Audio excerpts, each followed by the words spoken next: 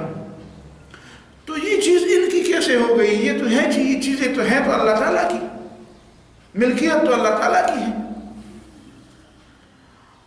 اور پھر مما ذرأ من الحرث والانعام، چونکہ اس زمانے میں پورے یعنی انسانی معاشرے کے اندر ظاہر ہے کہ نقدیت کی قیمت تو بہرحال ہوتی ہے، لیکن چونکہ عام انسانوں کو آپ دیکھیں تو ان کے پاس زیادہ اشیاء ہوتی ہے. آج بھی مال ہوتا ہے، گڈز ہوتا ہے، اثاثہ ہوتا ہے، اور اثاثے عام طور پر چونکہ آج بھی ان دونوں کی اہمیت اپنی جگہ پہ ہے. حرث اور انعام یعنی غلے، لیکن غلے کی اہمیت کسی لحاظ سے اتنی چیزیں، اور یہ جو ملوں اور کارخانوں کے جتنے بھی پروڈکٹس ہیں اس کے باوجود غلے کی اہمیت اپنی جگہ پہ ہے. حرف جو فصلیں اگتی ہیں، زمین کی کاشتکاری کی اہمیت، زمین کی اہمیت، زمین سے نکلی ہوئی چیزوں کی اہمیت، وہ سوال ہے. جب تک دنیا آباد ہے اور جب تک انسان کھاتا پیتا رہا ہے تو اس کی اہمیت تو کم نہیں ہوتی. والانعام اور جانور، چوپائے، ظاہر چوپائے سے جو چیزیں حاصل ہوتی ہے، گوشت حاصل ہوتا ہے، اس سے آپ مستغنی نہیں ہو سکتے.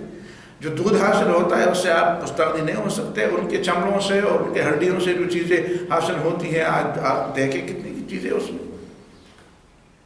تو یہ تو بڑی اہمیت کی چیزیں ہیں. اس سے کوئی بھی معاشرہ، چاہے وہ انتہائی درجہ کا اعلیٰ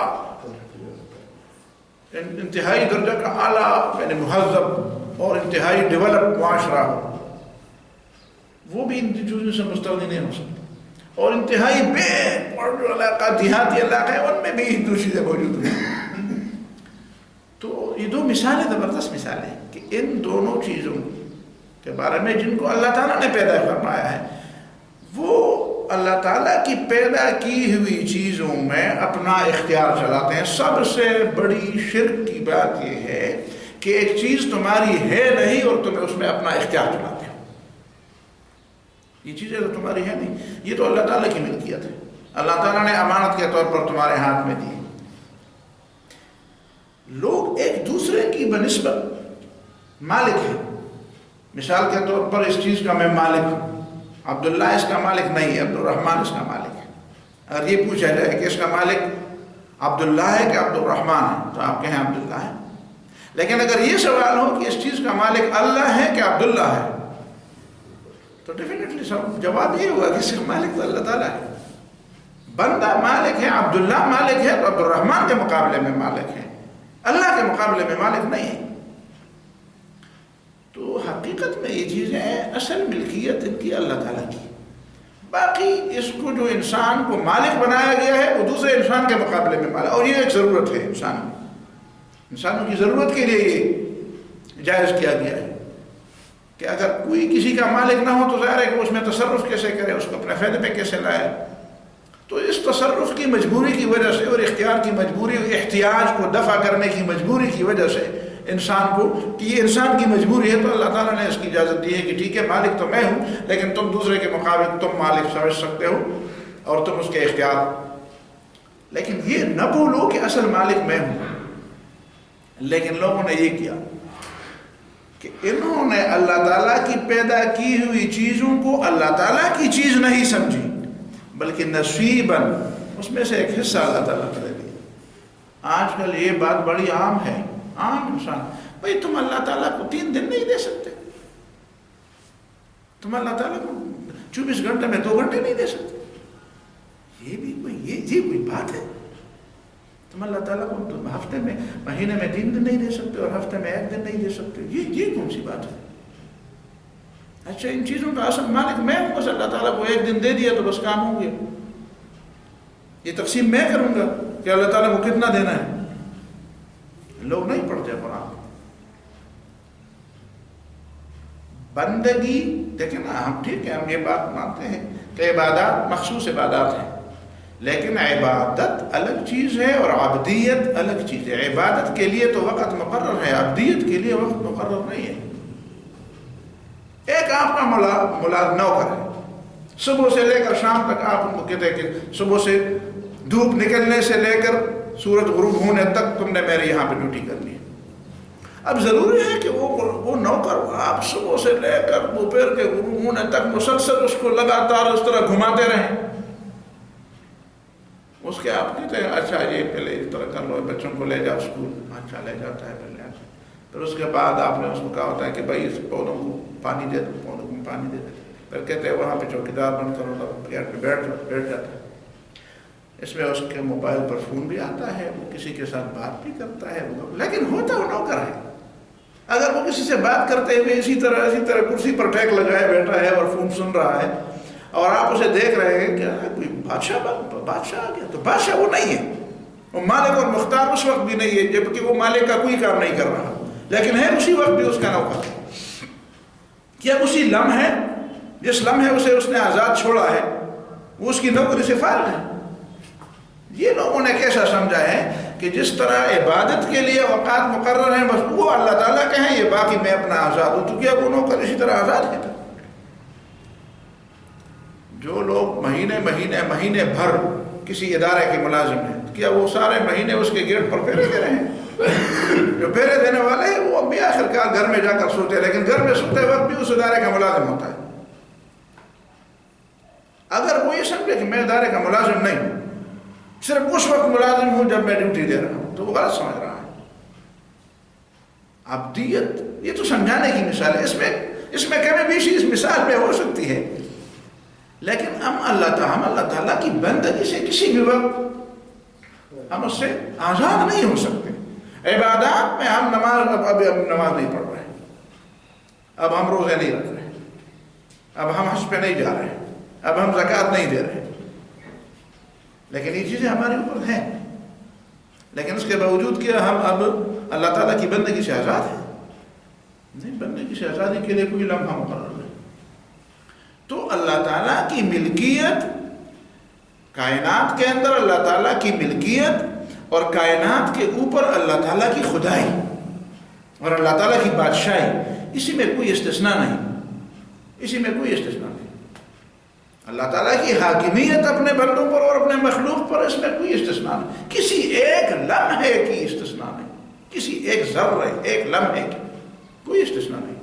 نہ پیغمبر کو استثناء ہے، نہ جبریل علیہ السلام کو استثناء ہے، نہ کسی ولی کو استثناء ہے، نہ کسی عام انسان کو استثناء، کسی کو نہیں۔ بندگی سے تو کوئی مستثنیٰ ہے نہیں، بندگی سے کیسے کوئی مستثنیٰ؟ اللہ تعالیٰ ہر حالت میں ہر ایک کا اور ہر چیز کا مالک ہے، اور اللہ تعالیٰ ہر حالت میں ہر شخص کا حاکم ہے، ساورن ہے، اور کوئی اس کی ملکیت سے اور کوئی اس کی حاکمیت سے مستثنیٰ نہیں۔ اللہ تعالیٰ نے استثناء نہیں دی، اسی عبدیت کے حدود کے اندر اس کو تھوڑی سی آزادی دی ہے، لیکن استثناء کبھی بھی نہیں دی۔ اس کو استثناء نہیں کہتے، اس کو تھوڑی سی آزادی کہتے، امتحان کے لیے آزادی ہے، یہ استثناء نہیں۔ لیکن یہ لوگ کیا کہتے ہیں؟ نصیبہ، اللہ تعالیٰ کو تھوڑا حصہ دیتے ہیں، اور پھر کیا کہتے ہیں کہ فَقَالُوا هَذَا لِلَّهِ، بس اللہ تعالیٰ کا یہ اللہ تعالیٰ کا ہو گیا، وَهَذَا لِشُرَكَائِنَا، اور یہ ہمارے معبودوں کا ہو گیا۔ فَمَا كَانَ لِشُرَكَائِهِمْ فَلَا يَصِلُ إِلَى اللَّهِ، اب جو شریکوں کا حصہ ہے اس کا تھوڑا سا حصہ بھی وہ اللہ تعالیٰ کو دینے کے لیے روادار نہیں ہوتے، یعنی اس کے حصے میں تو اتنا کرتے ہیں کہ نعوذ باللہ اللہ تعالیٰ کے حصے کے اوپر اس کو ترجیح دیتے ہیں کہ اللہ کے حق میں اگر کوئی کمی بیشی ہو جائے تو کوئی بات نہیں، لیکن کم از کم ہمارے بتوں کے حق میں، ہمارے جو آقا ہم نے بنائے ہیں، جو پجاری ہے ان کے حق میں، جن کو ہم نے خدائی کا نعوذ باللہ درجہ دیا ہے، ان کے حق میں کوئی کمی نہیں ہونی چاہیے۔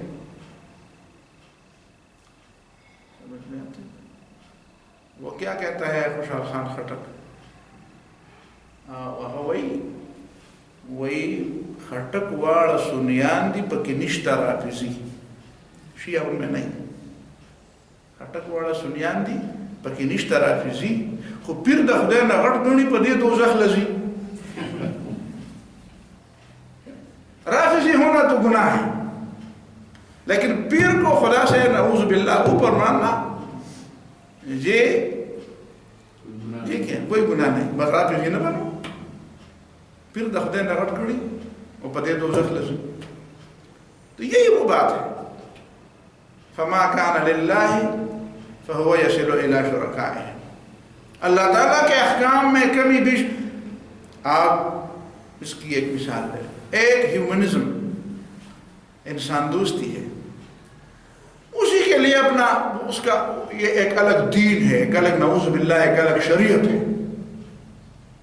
اور اللہ تعالیٰ کے حقوق میں کمی بیشی کو یہ لوگ جائز سمجھتے ہیں۔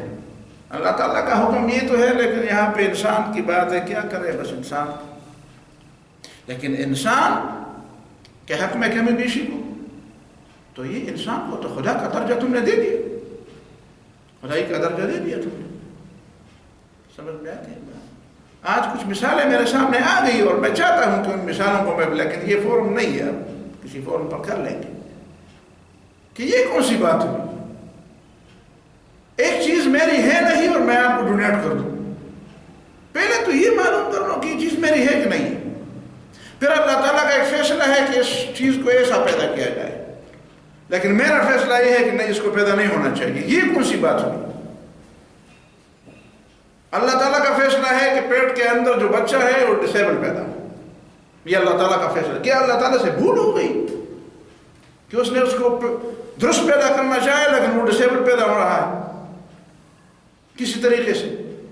اب انسان کو یہ حق ہے کہ وہ کہ جو بچہ جنین ہے ابھی تک اور آیا نہیں، اس کے بارے میں ہمیں یہ حق ہے کہ ہم اس کو کہتے کہ اس کو دنیا میں آنا چاہیے کہ نہیں آنا چاہیے، اس لیے کہ ہمارے لیے مسئلہ بنے گا. بھائی تم کھاتے ہو اسی لیے کہ یہ بس اسی طرح کے ڈسیبل لوگ آ رہے ہیں، اور دنیا میں کوئی ڈسیبل نہ ہوا تو تمہارا تو پورا نظام ہی بگڑ جائے. تم پھر کسی اور طریقے سے کمانے سے تو تم رہے ہو، تم تو اسی طریقے سے کما سکتے ہو.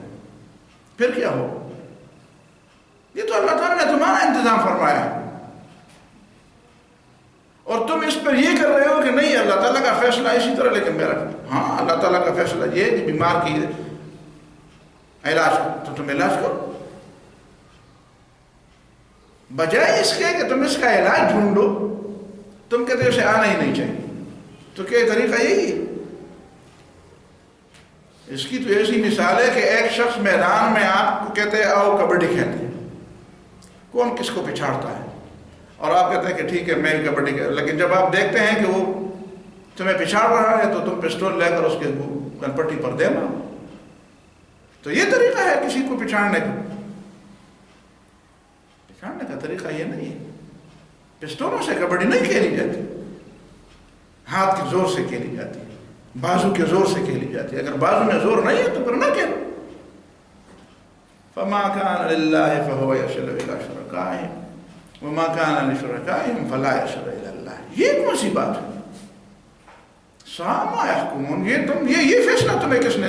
ساء ما يحكمون. یہ تم جو فیصلہ کہ تو فیصلہ میں کروں، یہ میرا فیصلہ ہے، اس کو ایسا ہونا چاہیے. ساء ما يحكمون تو برا فیصلہ ہے. فیصلہ تم نے کر دے. اس طرح برے فیصلے دوسرے لوگ بھی کرتے ہیں. بیٹے ہوتے ہیں عدالت کرنے اور فیصلے کرتے ہیں بہت برے برے. تم بھی ان میں شامل ہونا چاہتے ہیں. وَكَذَلِكَ زَيَّنَ لِكَثِيرٍ مِّنَ الْمُشْرِكِينَ قَتْلَ أَوْلَادِهِمْ شُرَكَاؤُهُمْ. اسی طریقے سے ان لوگوں کی طرح یہ شرک کے کڑوے کسیلے پھل ہیں. وَكَذَلِكَ زَيَّنَ لِكَثِيرٍ مِّنَ الْمُشْرِكِينَ. بہت سے مشرکوں کے لیے زین خوشنما بنا دیا ہے. کیا خوشنما بنا دیا ہے؟ قتل اولاد ہے، ان کی اولاد کو قتل کرنے کو خوشنما بنا دیا ہے. کس نے؟ شرکاؤں، ان کے جھوٹے خداؤں نے. ان کے جھوٹے خداؤں نے بہت سے مشرکین کو یہ بات سمجھا دی ہے اور یہ خوشنما بنا دیے. بہتر خوشنما کا مطلب ہے کہ بڑا کام ہے، اس پر مجھے انعام دو، ایوارڈ دو کہ میں نے یہ تمہیں یہ اختیار دے دیا، یا یہ بات میں نے دریافت کر دی، اس پر میں نے ریسرچ کی اور پیپر لکھ دیا. ایسے بچے کو نہیں ہونا چاہیے. قتل اولادہم، اولاد کو قتل کرنا. ان کے جھوٹے خداؤں نے ان کے لیے خوشنما بنا دیا کہ تمہاری زندگی بڑے مزے. ڈسیبل بچہ پیدا ہوگا تو ساری عمر اور ساری زندگی برباد رہو گے اس کی خدمت کرنا. یہ کون کرے گا؟ یہ تمہارے لیے وبال ہے. اچھا تمہارے لیے وبال ہے، صحت مند رہو گے. کل ایک حق کسی اور کو بھی یہ حق دے جائے کہ ایشیا میں جو پیدا ہوتے ہیں یہ ذہنی طور ڈسیبل کی کوئی وہ نہیں ہے. ڈسیبل صرف دماغی نہیں ہوتا. اگر کل یہ کہا جائے کہ دماغی ڈسیبل سے زیادہ یہی ڈسیبل ہیں جو مذہبی ڈسیبل ہیں، پھر کیا کریں گے؟ ویسے بھی پہلے سے جنون، مجنون کا نام، مذہبی جنون کا نام تو پہلے سے دیا ہوا ہے کہ مذہبی جنونیوں کو پیدا نہیں ہونا چاہیے. ایشیا کے لوگوں کو پیدا نہیں ہونا چاہیے، افریقہ کے لوگوں کو نہیں پیدا ہونا چاہیے، پاکستان کے لوگوں کو، پختونوں کو نہیں پیدا ہونا چاہیے. یہ خطرناک لوگ ہیں.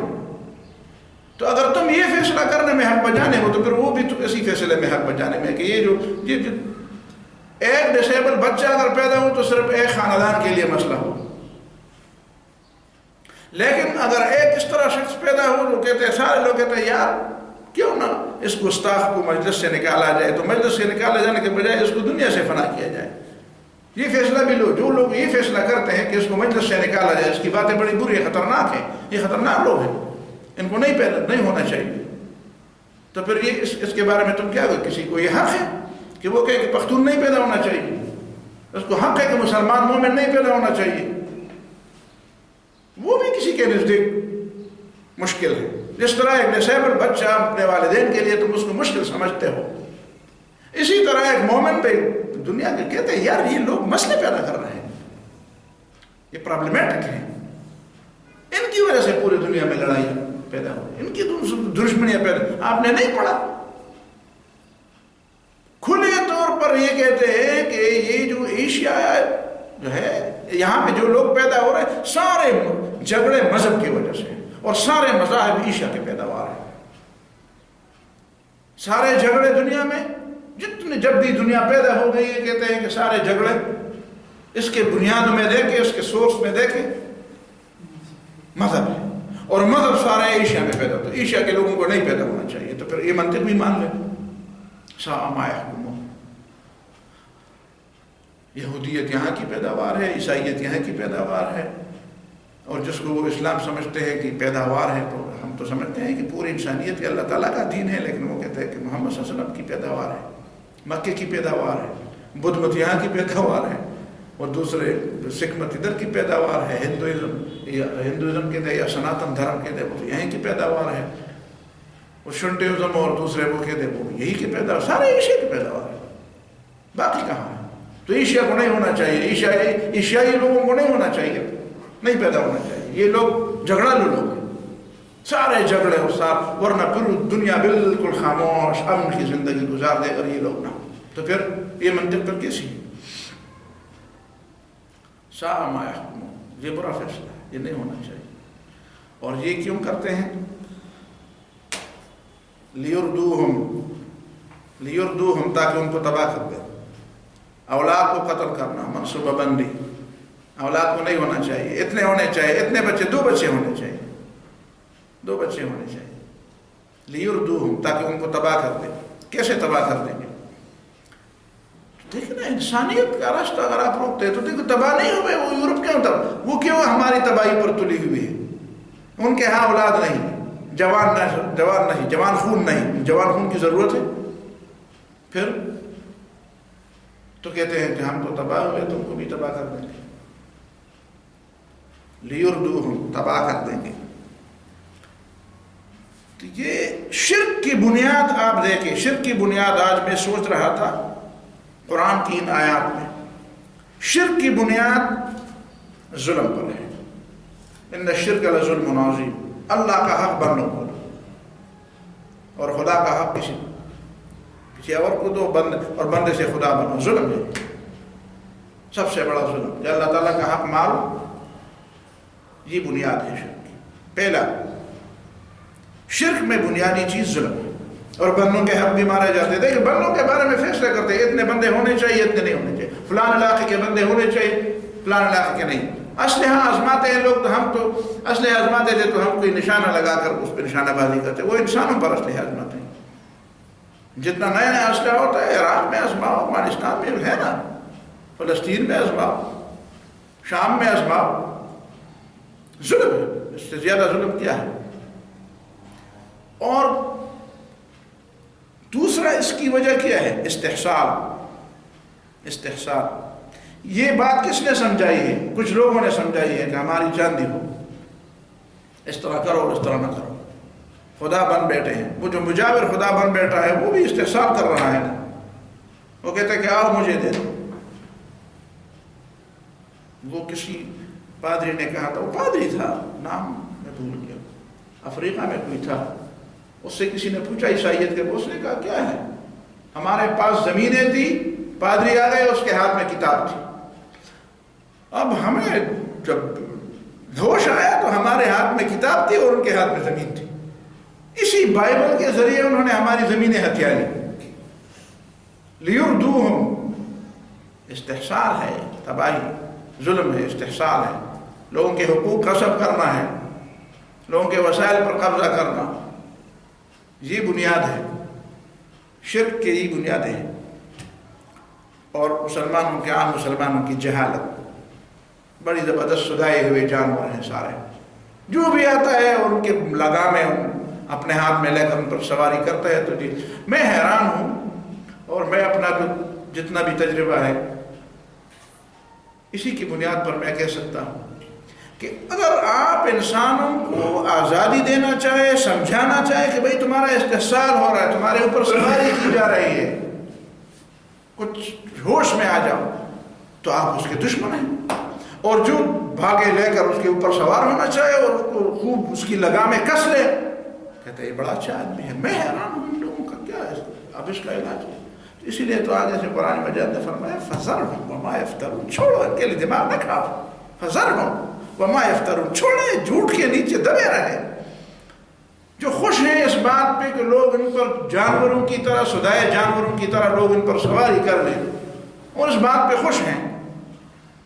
اور تمہیں صرف اس وجہ سے گالی دے رہے ہیں کہ تم ان کو آزاد کر رہے ہیں، ان کا آزادی کا راستہ دکھا رہے ہیں، عزت کا راستہ دکھا رہے ہیں. یہ اس حال نہیں ہے کہ ان کو عزت کا راستہ دکھایا جائے. اس پہ خوش ہیں کہ ان کو جتنا بے عزت کیا جائے، جتنا ان کو ذلیل کیا جائے، اس پہ خوش ہوتے ہیں. تو ان کو عزت کا راستہ دکھاتے ہیں. لِيُرْدُوهُمْ، تاکہ وہ اس کو تباہ کر دیں. کیسے تباہ کر دیں؟ اسی طرح تباہ کر دے کہ ان کی نوع انسانی کو تباہ کر دیا جائے، ان کے اخلاق کو تباہ کر دے. اصل تباہی تو اخلاق کی تباہی ہے. پچھلے دنوں میں ایک جگہ جا رہا تھا، تو میرے ایک دوست ہے، اس کا بیٹا تھا، وہ ڈرائیونگ کر رہا تھا. اب پورے راستے میں اس آدمی کو جب دیکھوں تو وہ تو میرے نزدیک انتہائی اچھا مسلمان ہے، انتہائی اچھا مسلمان. لیکن میں نے اس کے بیٹے کو دیکھا، ہمیشہ اس نے کتنی مرتبہ پانی پیا تو بائیں ہاتھ سے پیا. 10 بار اس کے ابو اس کو بڑے احترام کے ساتھ، بیٹا نہیں اس طرح نہیں، اس طرح نہیں. وہ پپا تو ابو کون ہوتا ہے؟ تم نے مجھے ایسا کیا، تم نے مجھے کہا اس طرف جاؤ، میں نہیں، تم نے مجھے کہا. میں نے کہا بیٹا ابو سے اس طرح بات نہیں کیا جاتا، اس طرح نہیں کیا جاتا. پھر میری بات بھی اس کی طبیعت اور مزاج پر بڑی گرام گزرتی ہے، سمجھ میں آتی ہے. پھر کہتے اسپیڈ نہ مارو، نہ مارو، نہ مارو. میں نے بھی کئی دفعہ کہا، مثالوں میں بھی سمجھایا. آخر جب پولیس والے نے پرچہ دے دیا تو اس کے ابو نے اتنا بھی نہیں کہا کہ بیٹا میں نے تو کہا تھا نا. بیٹے ابو نے بڑی خوشی سے اس کا پیپر کر دیا. اس کے بعد بھی وہ اس نے محسوس ہی نہیں کیا کہ میں نے کوئی غلطی کی. اپنے ابو سے تو معافی مانگتا کہ ابو واقعی غلطی تو ہو گئی. اس نے پورے راستے محسوس ہی نہیں کیا، سمجھتا نہیں تھا کہ میں نے غلطی کی. کم از کم اپنے ابو سے تو معافی مانگو، تسلیم تو کر لو کہ تمہیں غلطی تھی. تو کیا بات میں کر رہا تھا، سمجھ میں آ گئی بات. لِيَلْبِسُوا عَلَيْهِمْ دِينَهُمْ لِيُرْدُوهُمْ، نسل کو تباہ کر دیا گیا. وہ یہ کیا، یہ اولاد ہے، پر فائدہ کیا ہے اس کا؟ لوگ باپ پیدا کرتے ہیں کہ بیٹے پیدا کرتے ہیں؟ باپ دادا پیدا کرتے ہیں، دادا اور باپ پالتے ہیں. جو پیدا ہوتا ہے وہ بیٹا ہوتا ہے، بچی ہوتی ہے. سمجھ میں آتی ہے بات. تو یہ زندگی پھر کیسے ہوئی؟ دیکھیں نا، اسلام کی تعلیمات کو چھوڑ کر وہ زندگی تو نہیں ہوئی نا. تم اگر اپنے بیٹے کو اتنا، اور پھر وہ بیٹے میں اتنا وہ نہیں ہے. میں سمجھتا ہوں کہ اس میں اگر یہ حالت ہے بچوں کی، تو ان سے جو پیدا ہوگی اس کی پھر کیا حالت ہوگی. ہم تو ان کے لیے شیلٹر ہوم کی باتیں کرتے ہیں، ہمارا کلیجہ منہ کو آتا ہے کہ لوگوں کو شیلٹر ہوم میں جانا چاہیے. اور کیا کہتے ہیں، اولڈ پیپل ہاؤس. ہاں، لیکن یہ تو اولڈ پیپل ہاؤس سے بھی کسی بدتر جگہ کے حقدار ہیں. اگر اس طرح کی اولاد ہے اور یہ ان کی اولاد پھر ہوگی تو وہ شاید اس کے زیادہ کوئی بندوبست کر لیں گے. یہ جو اولڈ پیپل ہاؤس ہے نا، یہ بھی ان کو جنت نظر آئیں گے اور بڑھاپے تک انتظار بھی نہیں کریں گے. تو اگر یہ نظام ہے شرک کا اور یہ چیز ہے، یہ نظام ہے اس دنیا کا، تو لیردوہم، تباہی پر کس کو کہتے ہیں؟ اخلاقی تباہی. میں اخلاقی تباہی کی بات کر رہا تھا. پشتو میں کبھی کہتے ہیں نا وہ فلان کی لور نہ ہو دزوی نہ ہو سڑے میرات خم کو سنگا کشرے یعنی زنی لوگ بچوں کے لیے لیکن ایک بچہ کبھی ایسا ہوتا ہے کہ وہ باپ کے لیے اور پورے خاندان کے لیے اور پورے نسل کے لیے وہ کیا ہوتا ہے؟ تو اصل تباہی تو اخلاقی تباہی لیردوہم ولیلبسوا علیہم دینہم و تاکہ رلا ملا کر دے گڑبڑ کر دے ان کے اوپر ان کا دین کا تصور ہی گڑبڑ کر دیں گے کہ دین کا تصور ہی لوگوں کے ذہن میں نہ آئے یا نظام زندگی دین کا مطلب ہے نظام زندگی کا نظام لیلبسوا علیہم دینہم تاکہ یہ مشرکین اور یہ خدائی اختیارات اپنے ہاتھ میں لینے والے جھوٹے یہ لوگوں پر ان کی زندگیاں تباہ کر ان کی لیلبسوا ان کی زندگی یک رخی نہ ہو ان کی زندگی کے کئی رخ ہو وہ بالکل کبھی اوپر کبھی نیچے کبھی ایک طرف کبھی اونچائی میں کبھی اترائی میں ان کی زندگی کے اندر کوئی توازن نہ ہو لیکن ہمارے میں کوئی توازن ہے شرک کے اندر تو توازن نہیں آپ جا کے مسجد میں یا مندر میں جا کر اللہ اللہ کریں گے اور باہر جا کر اللہ کو بھی بھول دیں گے اور شریعت کو بھی بھول دیں گے اور کسی ایک طرف تو سیاست میں کوئی اور خدا ہوگا معیشت میں نعوذ باللہ کوئی اور خدا ہوگا روایات میں کوئی اور کسی اور کی خدائی مان تو یہ کیا ہوگا یہ تو دین نہیں ہوا یہ تو زندگی نہیں ہوئی زندگی تو وہ ہوتی ہے جس کے اجزاء کے درمیان جس کے پہلوؤں کے درمیان ایک فطری ربط ہو اور وہ ہر بات دوسری بات سے جڑی ہوئی ہو مربوط زندگی گزارنا یہ اصل زندگی تو وہی ہے جن لوگوں نے مربوط زندگی گزاری جن کی تعلیم جن کی معیشت جن کا نظام قانون اور نظام عدالت اور جن کا دوسرا یہ سارے نظام ان کے ایک آپس میں جڑے ہوئے ہو ملے ہوئے ایک چشمے سے پھوٹے ہوئے ہو یہ کون سی بات ہوئی کہ زندگی کے پتہ نہیں کتنے رخ ہیں اور کتنے اس کے پہلو ہیں اور ایک پہلو اور دوسرے پہلو کے درمیان کوئی مناسبت ہی نہیں لیردوہم ولیلبسوا علیہم دینہم ولو شاء اللہ ما فعلوہ اگر اللہ چاہتا تو یہ کام نہ کرتے لیکن اللہ تعالیٰ نے ان کی آزادی دی ہے اللہ تعالیٰ کو پسند یہ ہے کہ یہ نہ کریں لیکن اللہ تعالیٰ اپنی پسند کے مطابق لوگوں کو مجبور نہیں کرتا ولو شاء اللہ ما فعلوہ اگر اللہ چاہتا تو زبردستی ان کو سیدھے راستے پر لگا دیتا لیکن اللہ تعالیٰ نے نہیں لگائی ہے لوگوں کو آزادی دی ہے فذرہم وما یفترون چھوڑو ان کو بھی اور ان کے جھوٹ کو بھی جھوٹ پہ پلتے رہے جھوٹ کے نیچے زندگی گزارتے رہے اور جانوروں سے بدتر بد نظم اور غیر منظم زندگی گزارتے رہے اسی میں یہ خوش ہے تم اپنا کام کرتے جاؤ اور یہ اپنا کام یہ ان آیات کی تفسیر ہے لیکن کاش ان آیات کی تفسیر لوگ سمجھیں اور سمجھائیں بات